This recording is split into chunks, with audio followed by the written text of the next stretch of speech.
아까 우리의 번역은 개역 개정은 마지막 절이 악하고 음란한 새들의 표적을 구하나 요나의 표적 밖에는 보여줄 표적이 없느니라 하시고 그들을 떠나가시니라 라고 나옵니다. 근데 이 새 번역은 좀 더 이제 잘 번역을 해놨는데, 새 번역은 악하고 음란한 세대가 표적을 요구하지만 이 세대는 요나의 표적 밖에는 아무런 표적도 받지 못할 것이다. 그런 다음에 예수께서는 그들을 남겨두고 떠나가셨다. 이렇게 나옵니다. 요거를 잠깐 참조하시고 오늘의 말씀을 시작하면 좋겠습니다. 한 주간 잘 지내셨죠? 너무 날씨가 갑자기 확 무더워지고 있습니다. 더위 조심하시고 일하실 때 자신의 건강을 좀 잘 챙겨서 다음 주 우리 함께 밥 먹으러 가는데 기쁜 마음으로 다 같이 잘 갔다 오면 좋겠습니다. 오늘의 본문은 사실 마태복음 12장에서 한번 하신 말씀을 반복적으로 하신 것입니다. 굳이 이 얇은 성서에 반복적으로 말하는 것은 그만큼 중요하기도 하고, 동시에 여기 등장하는 바리새파 사람들과 사두개파 사람들에게 예수님께서 반드시 말씀하고 싶으신 것이 있었다라는 것을 전해주고 있는 것입니다. 오늘의 본문은 실은 그리스도의 지혜와 매우 깊은 연관이 있습니다. 동시에 예수님과 논쟁하고자 했던 당시 시대의 지혜로운 자들이라 불리는 바리새인들과 사두개파 사람들이 얼마나 예수님과 다른 방향으로 사고하고 생각하고 있는지를 보여주는 장면이기도 합니다. 오늘의 본문에 앞서 예수님께서 지혜에 관하여 중요한 말씀을 하신 적이 있습니다. 바로 마태복음 11장의 말씀입니다. 11장에서 한번 지혜에 관해서 깊이 이야기를 하신 적이 있습니다. 제가 읽어드리면 이렇습니다. 11장 16절부터입니다. 이 세대를 무엇에 비길까? 마치 어린아이들이 장터에 앉아서 다른 아이들에게 이렇게 말하는 것과 같다. 우리가 너희에게 피리를 불어도 너희는 춤을 추지 않았고 우리가 애곡을 해도 너희는 울지 않았다. 요한이 와서 먹지도 않고 마시지도 않았다. 그러니까 사람들이 말하기를 그는 귀신이 들렸다 하고, 인자가 와서 먹기도 하고 마시기도 하니 그들이 말하기를 보아라, 저 사람은 먹기를 탐하는 자요 포도주를 즐기는 자요 세리와 죄인의 친구다 한다. 그러나 지혜는 그것이 한 일로 그 옳음이 증명된다. 미리 예수님께서 한번 말씀하신 적이 있습니다. 중약하고 25절 26절에 또 이렇게 말씀하십니다. 그때 예수께서 대답하여 이렇게 아뢰었다. 하늘과 땅의 주재자이신 아버지, 이 일이 지혜 있고 똑똑한 사람에게는 감추시고 철부지 어린아이들에게는 드러내 주셨으니 감사합니다. 그렇습니다. 아버지, 이것은 아버지의 은혜로우신 뜻입니다. 예수님께서 11장에 이제 하나님의 지혜에 관해서 이렇게 말씀하셨습니다. 이 말씀은 오늘의 주보에 올린 글을 기초하여 예수님이 말하신 것입니다. 오늘의 주보의 말씀을 잠깐 보겠습니다. 제가 주보에 잠언 9장 4절에서 12절을 새번역 성경으로 올려놓았습니다. 잠언의 말씀입니다. 어수룩한 사람은 누구나 이리로 발길을 돌려라. 지각이 모자라는 사람도 초청하라고 하였다. 와서 내가 차린 음식을 먹고 내가 잘 빚은 포도주를 마시라. 어수룩한 길을 내버리고 생명을 얻으라. 명철의 길을 따라가거라 하였다. 거만한 사람을 훈계하면 수치를 당할 수 있고 사악한 사람을 책망하면 비난을 받을 수 있다. 거만한 사람을 책망하지 말아라. 그가 너를 미워할까 두렵다. 지혜로운 사람을 꾸짖으라. 그가 너를 사랑할 것이다. 지혜로운 사람은 훈계를 할수록 더욱 지혜로워지고 의로운 사람은 가르칠수록 학식을 더할 것이다. 주를 경외하는 것이 지혜의 근본이요 거룩하신 일을 아는 것이 슬기의 근본이다. 나 지혜로 말미암아 네가 오래 살 것이요 네 수명도 길어질 것이다. 네가 지혜로우면 그 지혜가 내게 유익하지만 네가 거만하면 그 거만이 너만 해롭게 할 것이다.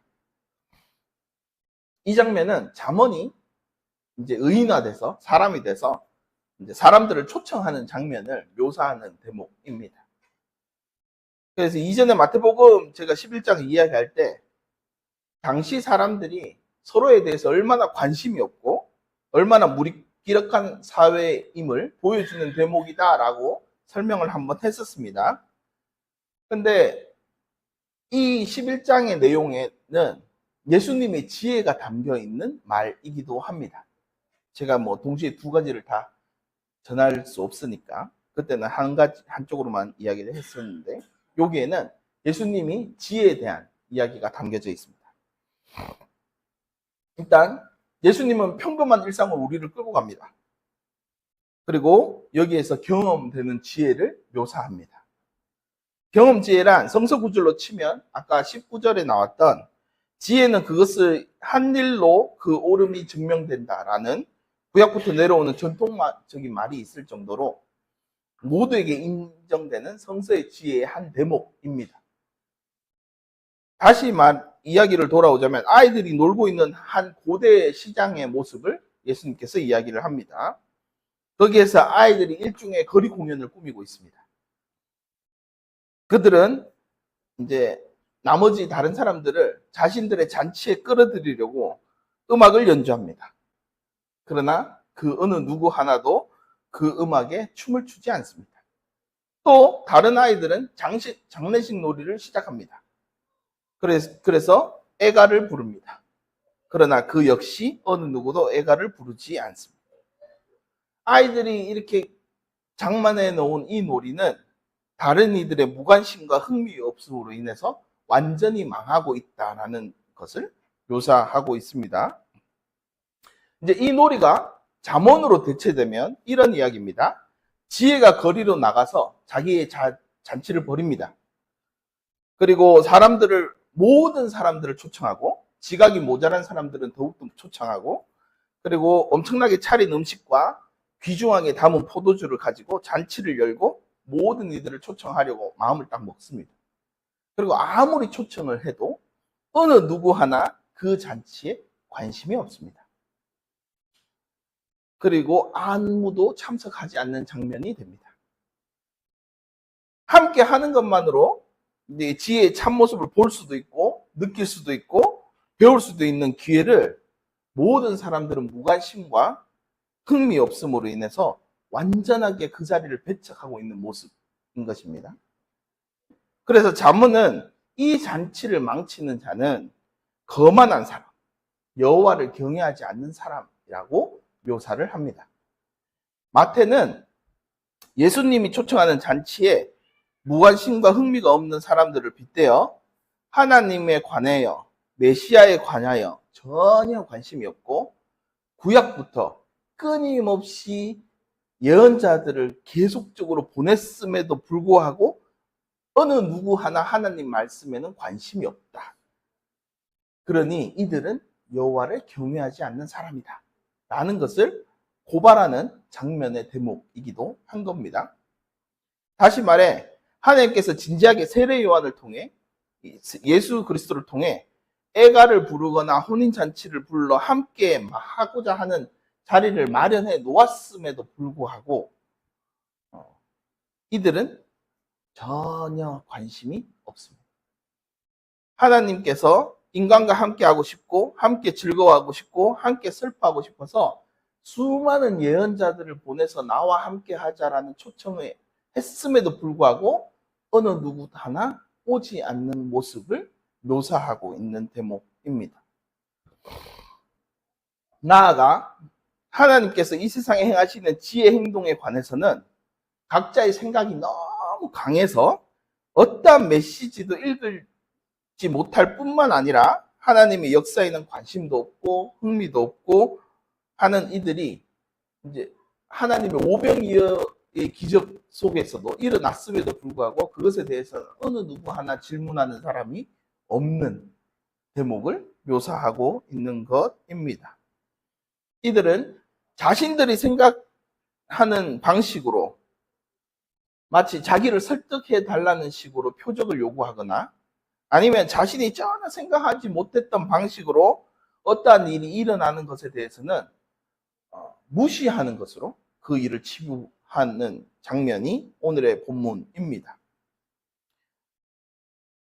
이러한 묘사를 기반으로 오늘의 본문은 이렇게 말하는 것입니다. 바리새인들과 사두개인들은 항상 하나님의 지혜를 추구하고 하나님의 어리석음이 자신들의 지혜로움보다 훨씬 낫다고 말로는 끊임없이 하고 그 지혜를 갈구하는 것처럼 보이나, 하나님이 지혜가 실제로 드러나는 장면에서는 자기들이 보지도 않고 관심도 없고 아무 일이 아닌 것처럼 치부하는 대목이 오늘의 본문입니다. 언뜻 이해가 안 되시긴 하겠지만 오늘의 본문 바로 앞에 오병이의 기적이 일어납니다. 그리고 오병이의 기적이 일어나고 오늘의 본문에 바로 오음에도 불구하고 바리새인들과 사두개인은 다른 표적을 예수님께 요구하고 있는 장면이 되는 것입니다. 마태복음은 처음부터 오늘의 본문에 이르기까지 예수님의 지혜는 항상 아래로 향하게 돼 있다라고 이야기를 합니다. 그리고 예수님의 지혜는 작은 자들과 잃어버린 자들에 관하여 주의 깊은 관심과 사랑으로 나타난다라고 계속적으로 이야기해 왔습니다.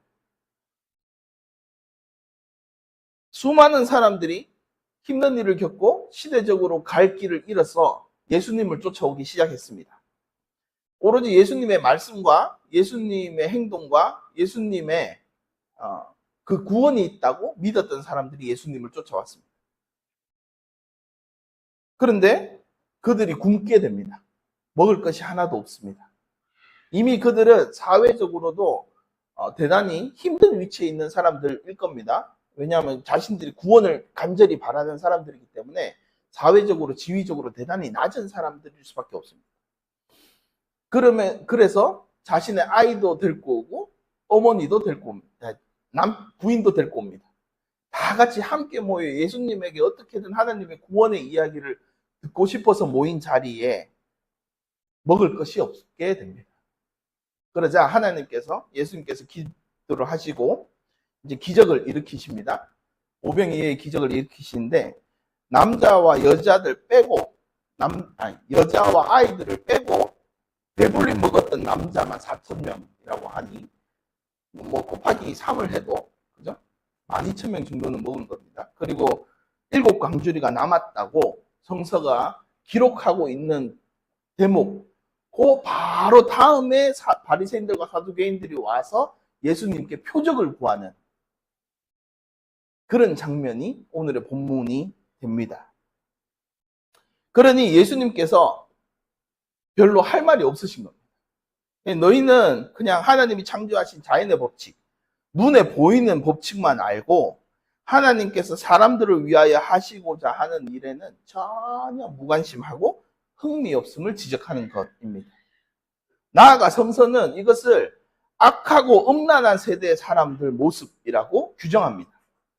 그리고 가장 무서운 말은 이들은 자신들이 보고자 하는 어떠한 표적도 하나님께서 일으키지 않을 것이고 동시에 그들은 하나님으로부터 초청받지 못하게 될 것이고 나아가 그들은 그 자리에 그대로 두고 예수님과 하나님께서는 떠나신다 라고 이야기를 하는 본문이 오늘의 본문입니다. 예수님의 지혜와 하나님의 지혜가 아래로 향하는 이유는 매우 단순합니다. 바로 하나님 나라 운동이기 때문입니다. 앞서 우리가 팔복에서도 보았죠. 제가 지금까지 이거는 다 팔복에 연관되어서 계속 이야기되어지고 있다고 누누이 설명을 했었습니다. 팔복을 보면 가난한 사람들, 슬퍼하는 사람들, 의에 줄이고 목마른 사람들, 의를 위하여 박해받는 사람들, 평화를 이루고자 하는 사람들, 어린아이와 같은 사람들, 객과 고아와 과부인 사람들이 모두가 평화롭게 사는 나라가 하늘나라입니다. 그러기에 하나님의 지혜는 이들을 구원하는 것으로부터 시작된다라고 해도 무방한 이야기가 됩니다. 에디오피아 에녹서 48장 1절에 이런 얘기가 있습니다.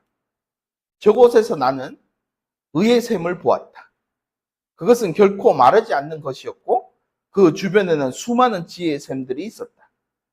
모든 목마른 사람들이 그것으로부터 마셨고 그리고 지혜로 충만하였다. 이렇게 하나님 나라는 아래로 향하고 있지만 그곳에 지혜의 샘이 넘쳐나는 곳입니다. 그리고 그곳에서 모든 목마른 사람들이 마시고 지혜롭게 되는 것입니다. 이 일을 위하여 하나님과 예수님께서는 이제 하늘나라 노래를 계속적으로 부르고 있었음에도 불구하고 사람들은 무관심과 흥미 없음으로 일관되게 있었다라고 이야기를 하는 것입니다. 즉 인간의 삶의 여정 속에 하나님의 지혜는 함께 즐거워하고 함께 우는 곳에서부터 예수의 지혜와 하나님의 지혜가 드러난다라고 오늘의 본문은 이야기합니다. 또한 솔로몬보다 더 큰 이가 여기 있다라고 묘사하기도 합니다. 솔로몬은 듣는 마음의 지혜를 구했습니다. 당대 최고의 지혜자입니다. 그런데 그가 관심을 가진 것, 다른 이들, 특히 아이 하나를 두고 다툴 수밖에 없는 가장 삶을 처절하게 살아가는 여인들의 이야기를 잘 들음으로 인하여 그곳에서 넓은 마음을 가지게 되었다고 성서는 이야기를 합니다. 그보다 깊고 넓은 마음으로 초대하는 분이 예수님이라는 것입니다. 그리고 오늘 복음서를 포함해서 모든 복음서가 그렇게 예수님을 묘사합니다. 그래서 오늘의 본문은 사실 당시 세대뿐만 아니라 인간적인 보편적인 지혜에 관한 이야기가 됩니다. 예수님께서는 자신을 따르는 이들은 홀로 만족하는 사람보다 공감이 되는 사람, 다른 사람의 고통에서 등 돌리고 무관심한 사람이 되기보다는 함께 고통을 공감하고 나누려는 사람이 되라고 이야기하고 있는 것입니다.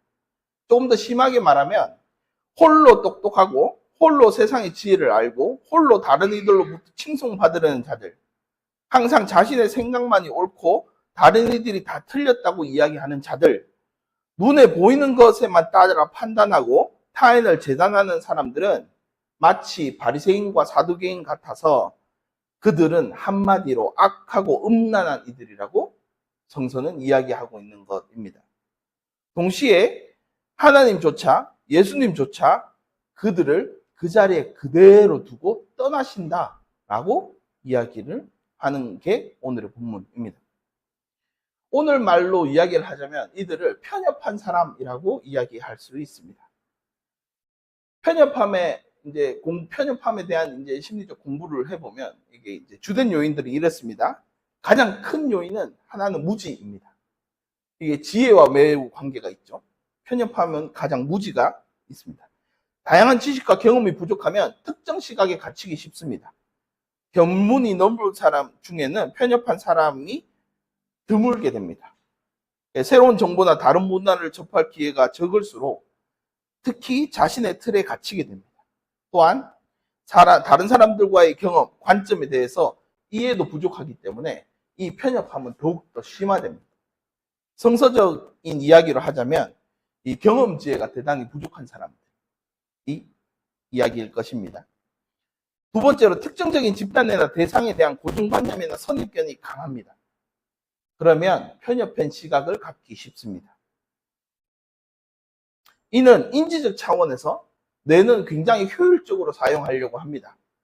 그래서 우리가 어떠한 이야기를 할 때도 특정하게 규정을 하거나 단어를 줄여서 기억하거나 어떠한 정의가 되는 어떠한 단어로 하나를 탁탁 규정하는 그것이 기억하기 쉽고 오랫동안 기억할 수 있기 때문에 뇌는 그런 쉬운 쪽으로 발달하게 됩니다.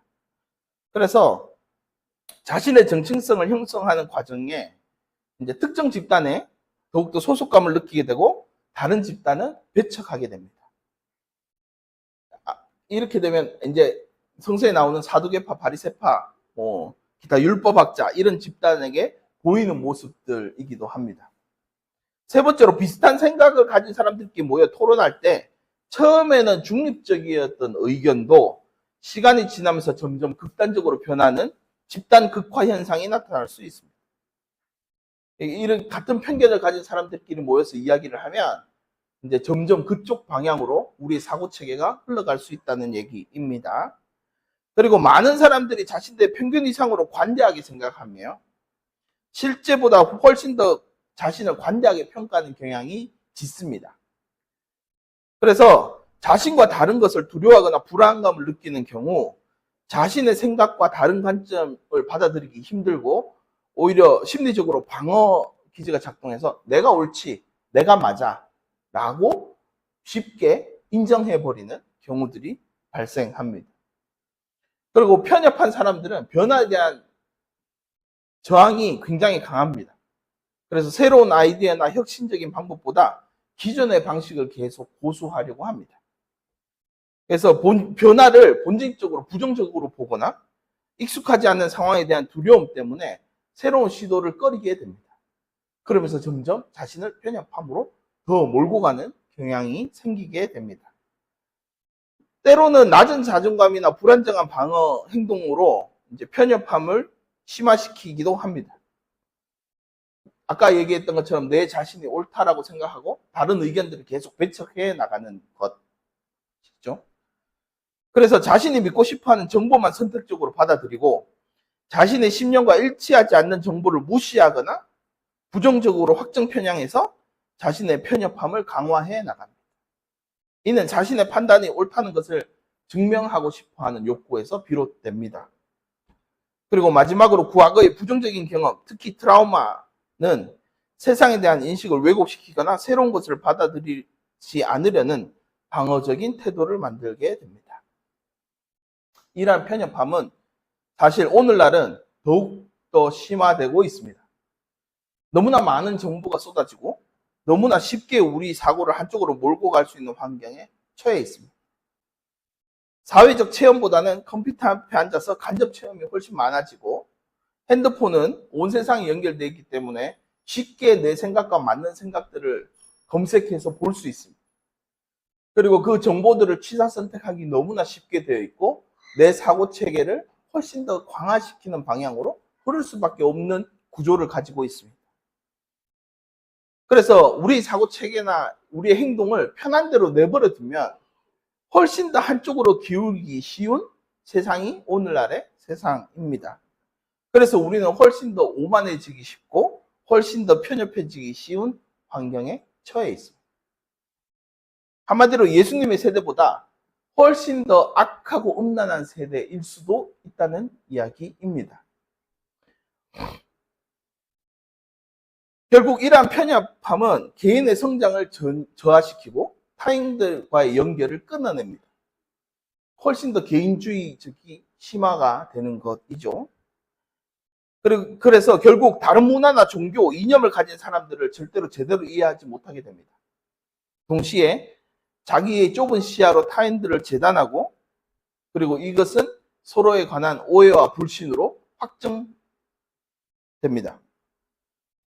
그리고 이러한 불신들이 깊어지면 서로와의 대화를 단절시키고 그 세상은 이제 평화의 관계를 유지하기 힘들게 됩니다. 특정 집단의 편협한 시각은 차별과 혐오를 정당화하는 근거가 됩니다. 우리 또는 그들이라는 이분법적인 사고로 소수자나 약자를 배척해내기 시작합니다. 그리고 사회 전체의 분열을 일으킵니다. 이러한 차별과 혐오가 심화되면 결국 폭력적인 충돌로 일어나게 됩니다. 그리고 끊임없이 자신의 의견이 옳고 타인의 의견을 무시하게 되면서 서로의 의견 대립이 생기고 그리고 해결점 찾기 힘들게 되고 갈등은 점점 심해지고 타협과 양보의 여지를 다 없애버리기 때문에 조그마한 불씨도 큰 사고로 이어질 수 있게 되는 사회가 됩니다. 그리고 가장 위험적인 수준인 이제 극단주의가 됩니다. 자신의 신념만이 절대적으로 믿는 극단주의자들은 모든 것을 부정합니다. 때로는 자신의 주장을 관철시키기 위해 폭력도 정당화시킵니다. 역사적으로 많은 전쟁과 테러가 이러한 편협한 극단주의에서부터 시작되었습니다. 그리고 이러한 편협함은 개인의 마음속에만 머무는 것이 아니라 사회적 관계, 국제적 관계까지 영향을 미쳐서 사회의 모든 평화를 깨뜨리는 힘이 됩니다. 그러니 예수님께서 이러한 사고 체계를 갖고 있는 바리새인들과 사두개인들에게 이 세대가 악하고 음란하다고 이야기하신 것입니다. 이들은 지나치게 두려움이 많거나 지나치게 자신의 확신이 가득 찬 사람들입니다. 그들은 자기가 옳음을 지나치게 확신하기 때문에 다른 생각이나 삶의 방식을 가진 사람들을 용납하지 않습니다. 그들에게 아예 관심조차 없습니다. 그래서 성서는 이들을 향하여 평화에서 가장 먼 사람, 하나님의 지혜에서 가장 먼 자들이라고 이야기하고 있는 것입니다. 성서가 말하는 악하다는 말은 도덕적인 문제의 뜻이 있다는 게 아니라 마치 하나님이 계시지 않는 것처럼 살아가는 인간의 모습을 말하는 것입니다. 그리고 음란하다는 말은 하나님과 맺은 언약, 내가 하나님만 따라 살겠다, 하나님의 생각대로 살겠다, 하나님의 방향대로 살아가겠다라고 했던 그 언약을 신실하게 지키지 못하는 것을 보고 음란하다고 이야기를 합니다. 그렇게 중요한 것은 하나님의 사랑 안에서 우리가 서로 함께하고 서로 함께 보듬어 사는 사랑의 사람이 되는 것이지, 하늘로부터 어떠한 표징을 요구하거나 기다리거나 기대하는 것이 신앙의 본질이 아닙니다. 이렇게 하나님의 지혜와 신앙의 본질로부터 멀어지면 멀어질수록 외적 징표가 대단히 중요한 사람들이 되어져 버린다는 것입니다. 그래서 오늘날의 그리스도인들에게는 신앙의 전환점, 돌아섬, 회개, 마음의 변화가 대단히 절실해 보입니다. 어쩌면 요나처럼 물고기 뱃속에서 그 절망의 깊음 속에서 자신의 사고를 전환할 수 있는, 하나님의 지혜를 경험할 수 있는 특정한 경험들이 훨씬 더 필요해 보입니다. 그 속에서 일어나는 그리스도의 구원을 체험하는 것이 훨씬 더 중요한 세상이 되어버렸습니다. 사람들은 절박할 때 기도합니다. 공경에서 벗어나게 해달라고 기도하고, 사랑하는 사람들이 위기에 처하거나 힘들거나 아프면 무사하게 해달라고 기도합니다. 그리고 자신이 바라는 바, 특별히 바라는 것 없이 그들의 무사하기를, 특별히 바라는 것 없이 우리가 건강하기를, 이 고난에서 벗어나기를 기도합니다. 그 상황 속에서 그리스도의 지혜와 그리스도의 구원이 드러납니다. 왜냐하면 하나님께서는 세세한 음성까지, 작게 들려오는 땅속의 신음소리까지 들으시는 분이라고 성서가 묘사하기 때문에 하나님의 지혜는 언제나 그 가장 밑바닥의 자리에서부터 드러나는 것이 당연하게 되는 것입니다. 인간의 지혜를 구하는 곳이 바로 그곳에 있기 때문입니다. 언제나 우리 속에 자리 잡고 있는 오만한 편협함이 눈을 가리고 귀를 닫고 마음을 굳게 하기 때문에 우리가 이 그리스도의 지혜를 쉽게 보지 못합니다. 그래서 우리에게 하나님의 구원의 역사가 체험되어지고 경험되는 지혜가 훨씬 더 필요합니다. 그렇기 때문에 우리의 시선은, 우리의 마음은, 우리의 생각은 하나님과 똑같이 아래를 향하고 있어야 합니다. 그래야 그곳에서 비로소 하나님의 지혜가 보이기 시작합니다. 그곳에서 지혜가 부르는 노래가 들리기 시작하고 지혜가 부르는 애가가 들리기 시작합니다. 그 지혜와 함께 할 때 비로소 인간은 하나님의 지혜를 닮아가게 되는 것입니다. 한마디로 신앙이란 그리스도가 자기를 비워 종의 몸을 입고 오신 하나님의 아들을 믿고 그분의 생각, 그분의 마음, 그분의 지혜 방식을 따라 사는 것이 신앙이라고 이야기하는 것입니다. 그리고 이런 사람들을 가리켜 그리스도인이라고 칭합니다. 그리스도에 속한 사람은 결국 한 아버지에게서 낳고, 그리고 예수 그리스도와 형제고 예수 그리스도의 자매가 되어 간다고 성서는 이야기합니다. 그래서 예수님께서 성서 곳곳에 이렇게 말합니다. 누구든지 내 이름으로 이런 어린아이 가운데 하나를 영접하면 나를 영접하는 것이요. 누구든지 나를 영접하면 나를 영접하는 것보다 나를 보내신 분을 영접하는 것이다. 어린아이는 당시 상황으로 볼 때 가장 작은 자, 어린 자, 낮은 자, 세상의 모든 고통을 받고 있는 자, 어떠한 저항도 할 수 없이 내버려진 자. 나는 가장 변두리에 있는 모습인 겁니다. 예수님은 그런 자들을 마음을 다해 돌보고 것이다. 나의 형제고 나의 자매입니다. 누가 하나님을 사랑한다고 하면서 자기 형제나 자매를 미워하면 그거는 거짓말쟁이입니다. 보이는 자기 형제 자매를 사랑하지 않는 사람이 보이지 않는 하나님을 사랑할 수 없습니다. 이러한 사랑의 행위는 우리의 편협함을 부수고 다아가 우리 모두를 하나로 엮어주는 세겹줄이 될 겁니다. 동시에 나의 내면을 변화시키고 내 이웃을 변화시키고 세상을 변화시키고 그래서 하나님의 지혜와 하나님의 영광이 드러나는 자리를 만들어가게 될 겁니다. 사실 편협함이란 역시 사회의 관계 속에서 드러납니다. 사회의 관계 속에서 생겨나고 사회의 관계 속에서 강화됩니다. 또한 편협함을 없애는 것 역시 사회의 관계 속에서 해결됩니다. 관계가 많아지고 관계가 깊어지면 그 편협함이 해소되고 그 시야도 넓어지면서 편협함이 극복됩니다. 그러니 그리스도인들의 출발점은 일반 사람들과는 다르지만 같은 방식으로 나타나게 되어 있습니다. 그리스도 때문이라도 그리스도인들은 지금보다 훨씬 더 사회적 약자를 배려하고 그들의 살 권리를 지켜주기 위해 땀을 흘려야 한다라고 성서는 이야기를 하고 있는 것입니다. 과거 기독교는 우리 사회를 세상을 밝혀주는 주체였습니다. 세상의 사회적 문제를 앞당겨서 서로 도와주고 감싸주었기 때문입니다. 아픈 자, 힘든 자, 가난한 자, 배고픈 자를 먼저 구제하는 것이 그들의 최우선적인 목적이었기 때문에 그들은 세상을 밝히는 주체였습니다.